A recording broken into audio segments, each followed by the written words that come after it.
భారతదేశం నుంచి ఇక్కడికి వచ్చారు మీరందరూ.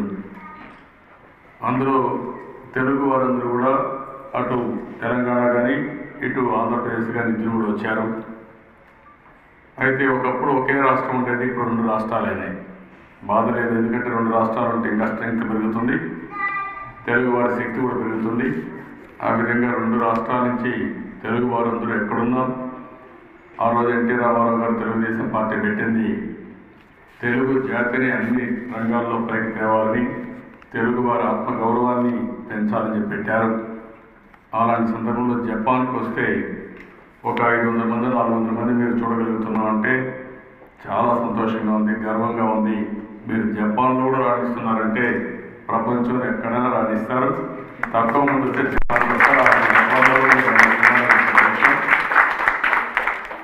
అయితే ఈరోజు మొన్న మీటింగ్కి ఈరోజు మీటింగ్కి ఏదైతే ఆ రోజు విభజన జరిగిన తర్వాత నేను ఒకటే ఆలోచించాను, హైదరాబాద్ని అభివృద్ధి చేసినటువంటి అనుభవం నాకుంది.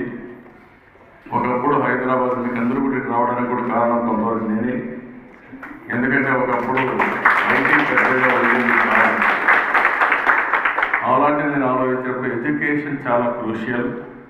మన లైఫ్లో బాగుపడాలంటే, మనకు ప్రపంచం మొత్తం పనిచేసే అవకాశాలు రావాలంటే ఎడ్యుకేషన్ ప్రాధాన్యత ఇవ్వాలనుకున్నాను.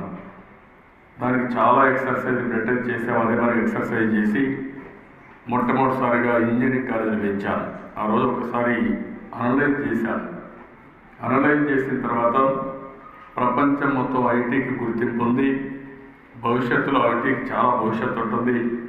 కాబట్టి ఐటీని బాగా ప్రమోట్ చేయాలనే ఉద్దేశంతో 30 కాలేజీల నుంచి 350 కాలేజీలు చేశాను.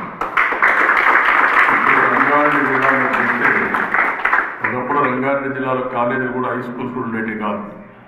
అలాంటిది ఆ రోజు ఎన్ని హై స్కూల్స్ ఉన్నాయో దానికంటే 3 రెట్ల రోజు ఇంజనీరింగ్ కాలేజీలు వచ్చాయంటే, మెడికల్ కాలేజీలు వచ్చాయంటే ఆ రోజు మనం చూపించిన చొరవే కారణం. ఒకసారి చదువు వచ్చిన తర్వాత మళ్ళా ఉద్యోగాలు రావాలంటే, ఉద్యోగాలు రాకపోతే చాలా ఇబ్బందులు వస్తాయని ఏ విధంగా క్రియేట్ చేయాలనుకున్నప్పుడు ఫస్ట్ హైటెక్ సిటీ తీసుకొచ్చాం పీపీపీ మోడల్లో. దాని తర్వాత మైక్రోసాఫ్ట్ తీసుకొచ్చాం.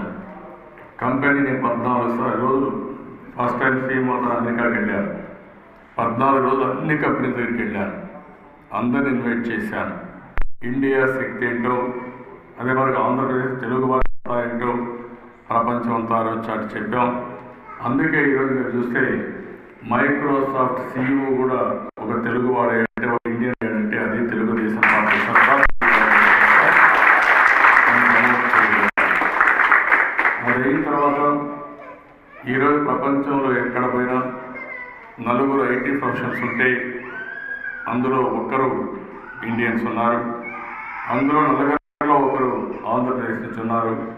ఈ విధంగా ఐటీ వల్ల చాలామందికి ఉద్యోగాలు వచ్చాయి, ప్రపంచం మొత్తం రాణింపు వచ్చింది, గుర్తింపు వచ్చింది. ఆంధ్ర తెలంగాణ అని చాలా సున్నితమైన సమస్య, దేశంలోకెల్లా చాలా సున్నితమైన సమస్య.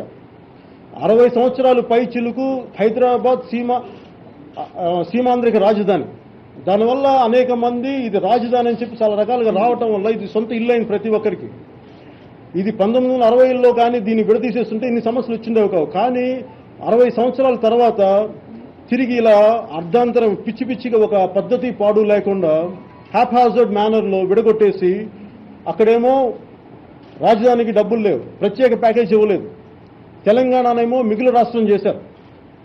మంచిదే, సంతోషమే, దీన్ని ఎవరు కాదనుకో. కాకపోతే కేంద్రం పరిస్థితి ఎలా ఉందంటే, ఒక కంట్లో వెన్న ఇంకో కంట్లో సున్నం పెట్టుకున్న పద్ధతిగా ఉంది.